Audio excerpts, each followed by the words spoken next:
Hello everyone, now we are ready to generate our conversation with our next doctor, Mohammad Dawood Khan sir.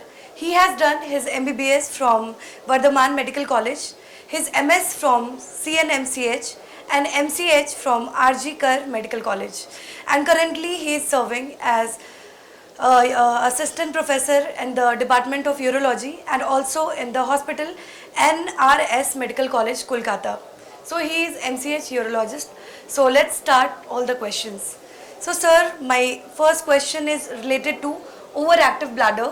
My first question is, can you please describe for the audience viewing this that what is an overactive bladder and how does it impact the quality of life of a patient? Overactive bladder is an entity which after investigations we find out that the element of a neurogenic component or a element of a benign enlargement of the prostate or other entities related with it is absent. It is most probably an idiopathic when after many of the investigations which we perform and we find out that many relevant things are not there. So that particular entity is termed as a overactive bladder. These overactive bladder components have basically the storage component. The storage component, I have frequency, urgency, nocturia. These are the most important symptoms that are related with an overactive bladder. And if this overactivity is not limited, that person results in incontinence itself. The important thing to stamp a patient to a overactive bladder, which I previously discussed, that the element of other thing which are treatable causes have to be excluded, then only the disease as an entity can be termed as overactive bladder. Thank you, sir. And what role does behavioral therapy play in the treatment of overactive bladder? Can you share any success that you have had in incorporating behavioral therapy in a treatment regime? In behavioral therapy, the most important thing what I was telling, that the element of treatable cause has to be excluded.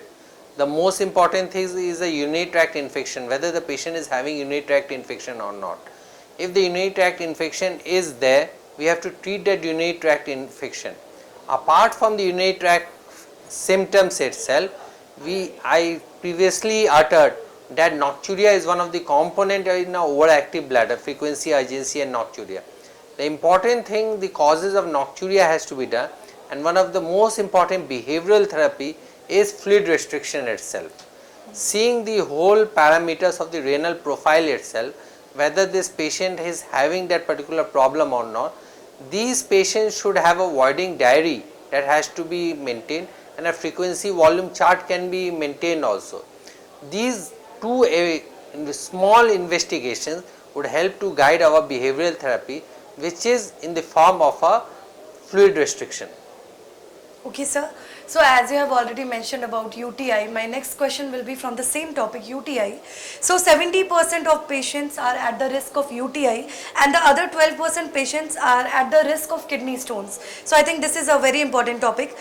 Then sir, what is the treatment approach for UTI associated with kidney stone patients? In kidney stone patient, first and foremost important thing is the kidney stone, whether it requires a surgical intervention or not, or whether it is amenable to conservative management or not. Whenever we plan out the treatment itself, we investigate the patient. During the investigation part itself, urine analysis is one of the basic component for treating any urology patient. In the urine analysis, if we have pus cells itself, we would be thinking that we are going in the line of a urinary tract infection, and that has to be confirmed for the treatment purpose itself, whether the drug that we would be administering it, whether it would be sensitive to it or not.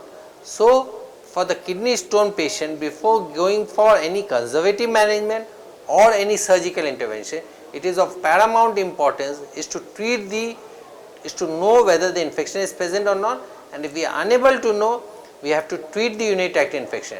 In spite of the fact, many of the patient might turn to be a urinary culture, might be sterile, pus cells would be not there. So the infection source might be the nidus on which the stone formation has taken place. So the basic idea is to think of the treatment of the treatment of the stone itself, and before treatment of the stone itself we have to confirm that whether we are dealing with urinary tract infection or not, and after knowing it we have to treat it. Thank you so much, sir.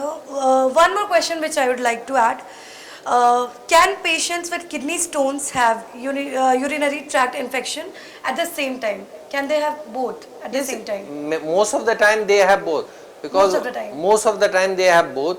Yes. So one of the most important thing when we do a patient in the urinary analysis, the pH and other stones itself, means there are some organisms like Proteus and other organisms which are responsible for stone formation itself.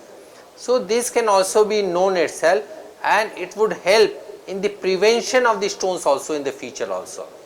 If we know, if they know the infection, we treat the infection, we remove the stone, it would help in the prevention of recurrent stone system also.